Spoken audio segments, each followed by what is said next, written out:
ମୁଁ ଆପଣଙ୍କୁ ଗୋଟିଏ କାହାଣୀ ଶୁଣାଇବାକୁ ଯାଉଛି, ଯାହା ବହୁତ ରୋମାଞ୍ଚକର। ମୁଁ ଏବଂ ମୋର ଜଣେ ସାଙ୍ଗ ଅବଦେଶ ରାତିରେ ବସ୍ ଷ୍ଟାଣ୍ଡକୁ ଯାଉଥିଲୁ।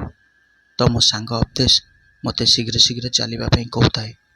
ମୁଁ କାରଣ ପଚାରିବାରୁ ସେ ମୋତେ କହୁଥାଏ ଯେ ଏହି ଜମିରେ କିଛି ଗଡ଼ବଡ଼ ଅଛି। ମୁଁ ବାରମ୍ବାର ପଚାରୁଥାଏ, କ'ଣ ଗଡ଼ବଡ଼ ଅଛି କହ, କିନ୍ତୁ ସେ ବି ମୋତେ ସବୁ କଥା ଲୁଚାଉଥାଏ। ମୁଁ ବାରମ୍ବାର ପ୍ରେସର କରିବାରୁ ସେ ସମ୍ପୂର୍ଣ୍ଣ କାହାଣୀ ଶୁଣାଇବାକୁ ଲାଗିଲା।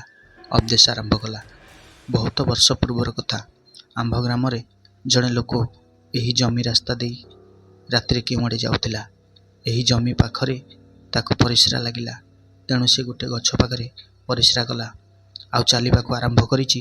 କୌଣସି ଏକ ଶିଶୁର କାନ୍ଦିବାର ଶବ୍ଦ ଶୁଣାଗଲା। ତେଣୁ ସେ ଭାବିଲା, ବୋଧେ ସେହି ଜମିର ମାଲିକ ତାର ପିଲାକୁ ଛାଡ଼ିଛି ଜମି ଜଗିବା ପାଇଁ। କାରଣ ସେତେବେଳେ ସେହି ଜମିରେ ଫସଲ ଭଲ ହେଉଥିଲା। ପୁଣି ତା ମୁଣ୍ଡରେ ପଶିଲା, ଆରେ ଏ ଜମି ତ ରମେଶ୍ୱର କାକାଙ୍କର, ଯିଏକି 2 ବର୍ଷ ପୂର୍ବରୁ ମରିସାରିଛନ୍ତି। ସେହି କାନ୍ଦିବା ଶବ୍ଦ ବନ୍ଦ ହୋଇଗଲା। ଯେମିତି ଚାଲିବା ଆରମ୍ଭ କରିଛି, ପୁଣି କାନ୍ଦିବା ଶବ୍ଦ ଶୁଣାଗଲା। ଆଉ ସେହି ଶବ୍ଦ ଜୋରେ ଜୋରେ ଶୁଣାଗଲା। ତାକୁ ଏପରି ଅନୁଭବ ହେଉଥିଲା ଯେମିତି ସେହି ଶବ୍ଦଟି ତା ପାଖରୁ ଶୁଭୁଥିଲା। ତାକୁ ଲାଗୁଥିଲା ଯେମିତି ସେହି ଶବ୍ଦଟି ତାର ସାଥେ ସାଥେ ଚାଲୁଛି। ସେତେବେଳକୁ ସେ ଗୋଟିଏ ପଣ ଥରୁଥାଏ। ତାପରେ ସେ ଦେଖିଲା, ଗଛରେ ବନ୍ଧା ଯାଇଥିବା ଦୋଳିରେ ଗୋଟିଏ ପିଲା ଶୋଇଛି। ସେ ଡରି ଡରି ଡାକ ପକାଇଲା, ଆରେ ଏ ପିଲା କାହାର? କିନ୍ତୁ କୌଣସି ଉତ୍ତର ମିଳିଲା ନାହିଁ। ସେ ଭୟରେ ଦୌଡ଼ିବାକୁ ଲାଗିଲା, କିନ୍ତୁ ତାର କାନ୍ଦ ଶୁଣି ରହିପାରିଲା ନାହିଁ। ପଛକୁ ଚାହିଁ ଦେଖିଲା, ପିଲାଟି ଦୋଳିରୁ ତଳକୁ ଖସି ପଡ଼ିଛି। ତାର ଦୟା ହେଲା। ସେ ପିଲାଟିକୁ ଉଠାଇ ଚାଲିବାକୁ ଲାଗିଲା। କିଛି ବାଟ ଚାଲିବା ପରେ ସେହି ପିଲାଟି ତାକୁ ଓଜନିଆ ଲାଗିବାକୁ ଲାଗିଲା। ସେ ଯେତେ ଯେତେ ଆଗକୁ ଯାଉଥାଏ, ପିଲାଟି ସେତେ ସେତେ ଓଜନିଆ ହୋଇଯାଉଥାଏ।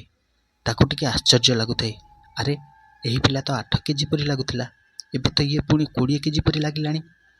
ପୁଣି ମନକୁ ବୁଝାଇଲା, ନା, ମୁଁ ପିଲାଟିକୁ ବେଶୀ ସମୟ ଧରି ସାରିଲିଣି ତ, ସେଥିପାଇଁ ବୋଧେ ମୋତେ ଓଜନିଆ ଓଜନିଆ ଲାଗୁଛି।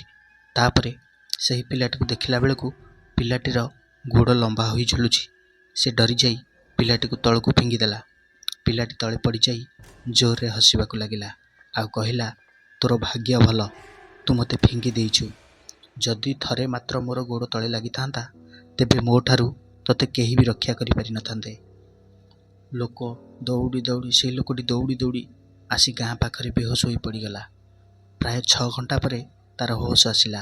ଆଉ ସେ ସବୁ କଥା କହିଲା। ସେହି ଦିନଠାରୁ ସେହି ଜମି ଦେଇ କେହି ବି ଯାଆନ୍ତି ନାହିଁ। କାହାଣୀ କିପରି ଲାଗିଲା ନିଜର ସୁଚିନ୍ତିତ ମତାମତ ଦିଅନ୍ତୁ।